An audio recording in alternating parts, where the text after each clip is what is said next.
दिल्ली विधानसभा चुनाव में गहमागहमी जारी है और स्थितियां अब इस तरह से आ गई है कि एक दूसरे के ऊपर मारपीट तक के आरोप लगने लगे हैं। वहीं दूसरी ओर प्रयागराज में महाकुंभ में इस समय योगी कैबिनेट की बैठक चल रही है। लेकिन बिहार की राजनीति की बात करें तो बिहार की राजनीति दिनों दिन किस तरफ जा रही है, इसको लेकर संशय बना हुआ है।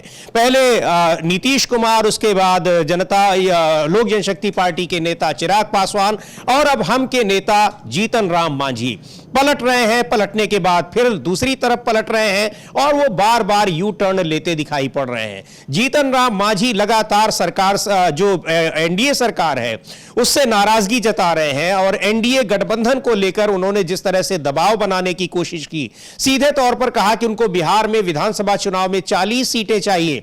कल यहां तक कह दिया कि वो कैबिनेट भी छोड़ सकते हैं। इस तरह की बातें जहां आ रही है, दबाव आ रहा है, तो वहीं पर उनको यह भी कहना पड़ जा रहा है कुछ देर के बाद कि उन्होंने ये सारी चीजें उस संदर्भ में नहीं कही थी। यानी वो सीधे यू टर्न लेते दिखाई पड़ रहे हैं।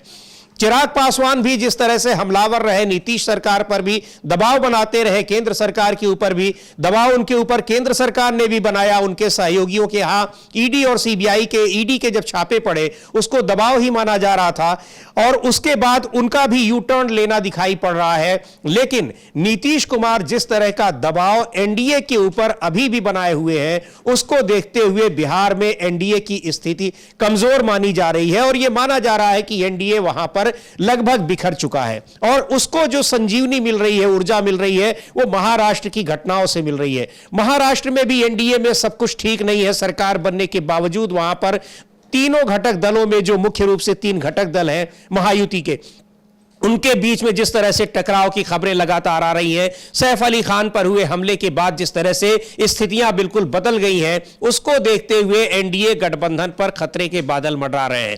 ताजा तरीन मामला जीतन राम मांझी का है। जीतन राम मांझी ने किस तरह से पहले दबाव बनाया कि उनको बिहार में 40 सीटें चाहिए, उसके बाद उन्होंने कहा कि वो कैबिनेट भी छोड़ सकते हैं अपने अधिकार के लिए और सीधे उन्होंने धमकी दे दी, औकात दिखाने जैसी बातों का, शब्दों का उन्होंने इस्तेमाल किया और अब वो ऐसा लग रहा है कि यू टर्न लेते दिखाई पड़ रहे हैं। हालांकि उन्होंने कहा क्या है हम आपको सुनवाएंगे, लेकिन पहले जानते हैं कि ये यू टर्न लेने की उनको जरूरत क्यों पड़ रही है। अविनाश, जिस तरह से पहले चिराग पासवान उन्होंने देखा कि एनडीए, जब नीतीश कुमार लगभग मन बना चुके हैं एनडीए से अलग होने का, चिराग पासवान के भी तेवर बदले हुए दिखाई पड़े। दबाव बनाया उन्होंने और दबाव बनाने में काफी कामयाब भी रहे और अभी भी दबाव बना रहे हैं। मांझी ने भी दबाव बनाना शुरू किया, लेकिन अचानक ये यू टर्न क्या बता रहा है? अब बीजेपी का जो दबाव है वो कहीं ज्यादा भारी पड़ गया है।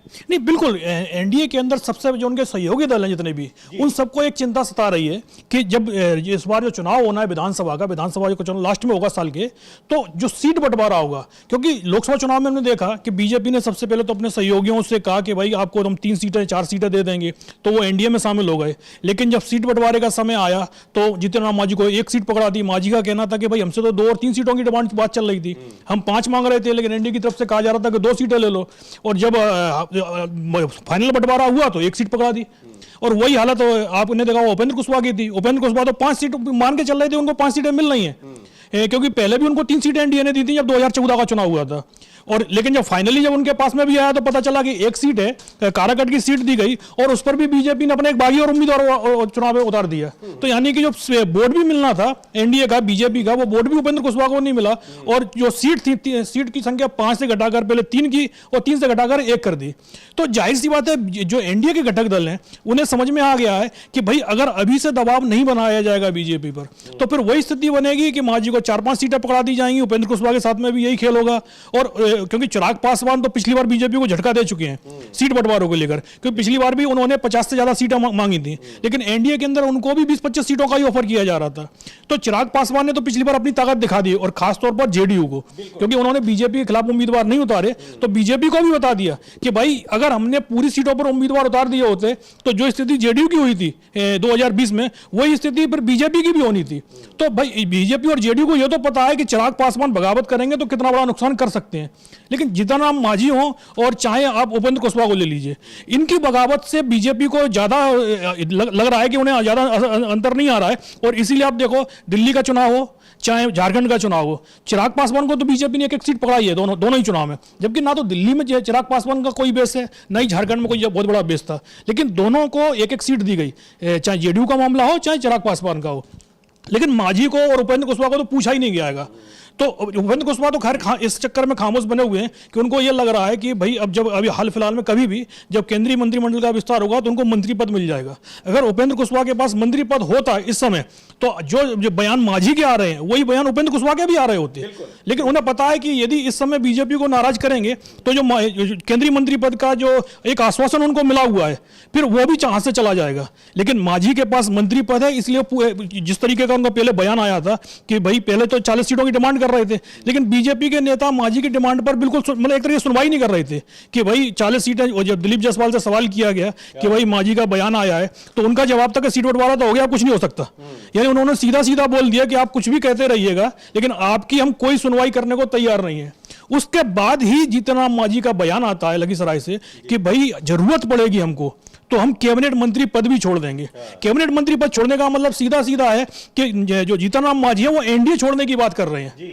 और सबसे बड़ी बात जो है कि जो महागठबंधन है, अब तक महागठबंधन की तरफ से पशुपति पारस को ऑफर दिया गया था, पशुपति पारस लगभग महागठबंधन में चले गए। अभी उसका औपचारिक ऐलान नहीं हुआ है, लेकिन जिस तरीके के बयान चल रहे हैं, चाहे पशुपति पारस की तरफ से बयान आ रहा हो चाहे लालू प्रसाद यादव की तरफ से बयान आ रहा हो, उससे एक चीज तो क्लियर हो गई है कि पशुपति पारस अब कभी भी महागठबंधन में जाने का ऐलान कर देंगे। एनडीए वो तो खुद ही बोल रहे हैं कि भाई हमको एनडीए में शामिल माना भी जा रहा है कि नहीं माना जा रहा है, क्योंकि एक तरफ तो कहा जाता है कि पशुपति पारस एनडीए में, लेकिन एनडीए की जो बैठकें होती हैं उसमें पशुपति पारस को बुलाया ही नहीं जाता है।